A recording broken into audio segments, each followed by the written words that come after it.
I stood in the driveway, the trash bag heavy in my shaking hands. And there it was, Emily's tiny pink blanket, the one I'd knitted for 30 nights straight, tossed out like yesterday's coffee grounds. My heart stopped. Then I looked inside the bag, and everything I'd buried for 20 years came screaming back. The morning started quiet, the way Thursdays always do in my little house on Maple Street. Snow dusted the windows like powdered sugar, and the radiator hissed its old familiar song. I was folding laundry in the basement, my son David's work shirts, Sarah's silk blouses that cost more than my first car, and little Emily's onesies, still smelling of baby lotion and hope. I pressed each piece to my face, breathing them in, the way I'd done since David was small enough to fit in my arms. The washer thumped. The dryer hummed. My knees ached from the concrete floor, but I didn't mind. This was love, folded and warm. Upstairs, I baked oatmeal cookies, the kind David begged for when he came home from college with holes in his sneakers. Cinnamon filled the air, thick and sweet. I left a plate on the counter with a note, for my sweet girl. Emily was 3 now, all curls and sticky fingers. Sarah, my daughter-in-law, smiled when she saw it, but the smile never reached her eyes. "Thanks, Margaret," she said, voice like iced tea, too sweet. I told myself I was imagining the chill. I'd given them everything. When David's business nearly folded in 2009, I cashed my retirement, handed over $92,000 without a blink. "Pay me back when you can," I said. "Tomorrow," he promised. Tomorrow never came. When Sarah wanted the lake house for their 10th anniversary, I signed the deed over with trembling hands. "It's for Emily," I told myself, watching the for sale sign go up in my yard the next week. The realtor's commission check went straight to Sarah's new SUV. I smiled in the photos. I always smiled. But that afternoon, something cracked. I'd driven over unannounced. Emily had a fever, David texted. Could I watch her while Sarah ran errands? I let myself in with the spare key I'd had since the day they moved in.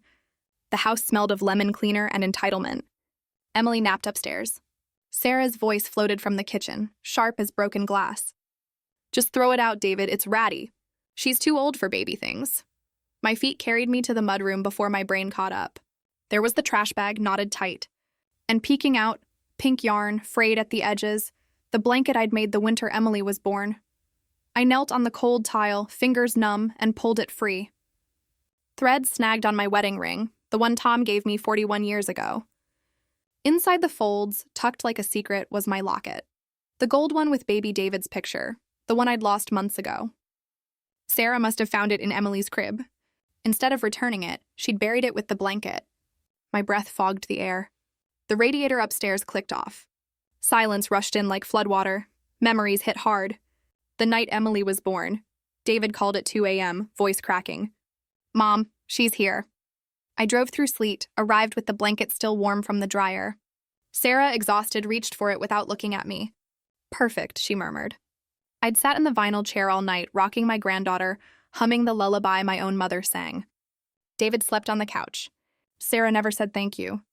I stood up slowly, blanket clutched to my chest. The locket glinted. Something inside me, quiet, ancient, unbreakable, shifted. No more tomorrows. That evening, I sat at my kitchen table with a cup of chamomile gone cold. The house was too still. I opened my laptop, fingers steady now. First, the will.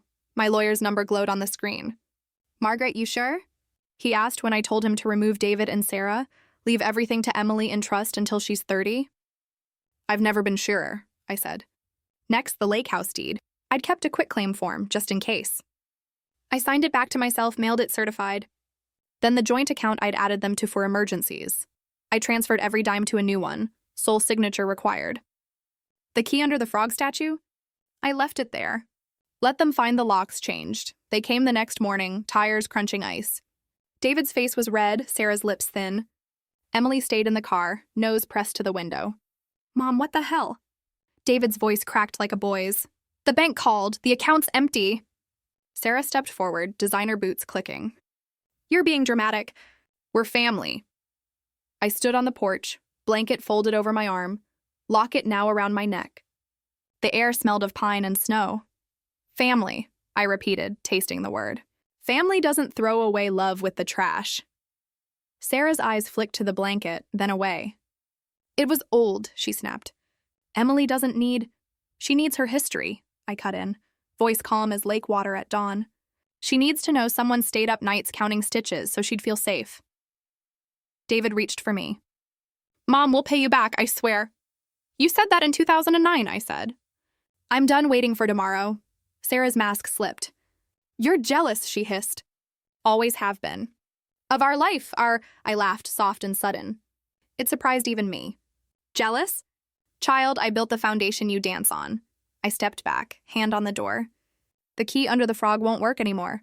Neither will guilt, David's shoulders sagged. For a moment, he looked 12 again, caught sneaking cookies. Mom, he whispered. I closed the door. The deadbolt clicked like a period at the end of a sentence. Inside, I brewed fresh tea. The radiator hummed. I hung the blanket on the rocking chair by the window, locket gleaming against pink yarn. Outside, their SUV backed down the drive, taillights red as anger, then gone. Snow started falling again, soft and forgiving. I called Emily's preschool, arranged to pick her up twice a week. Just grandma time, I told the teacher. I'd teach her to knit, to bake, to know her worth isn't measured in SUV payments. The lake house? I listed it with a new realtor, proceeds to a scholarship in Tom's name. My house? I painted the guest room butter yellow, bought a twin bed with unicorns on the sheets. For sleepovers. Some nights I sit on the porch swing, blanket over my knees, watching stars prick the sky. The emptiness isn't lonely, it's spacious. Room for memories that don't hurt anymore. Room for Emily's laughter echoing down the hall. Room for the woman I used to be, rising like bread in a warm kitchen. I kept the locket. Inside, baby David smiles, toothless and trusting. I kiss the glass sometimes, then close it. Love isn't a debt to be repaid. It's a gift freely given, or not at all. They threw away the blanket. I kept the lesson. And in the quiet mornings, when snow hushes the world, I rock in my chair, counting stitches for a new blanket. Bigger this time, big enough for two. Emily's growing. So am I. The trash bag? I burned it in the fire pit out back. The flames took the coffee grounds, the junk mail, the lies. The blanket stayed with me, warm as forgiveness I no longer need to give. Dawn comes slow over Maple Street, pink as yarn, gold as lockets, bright as second chances we give ourselves.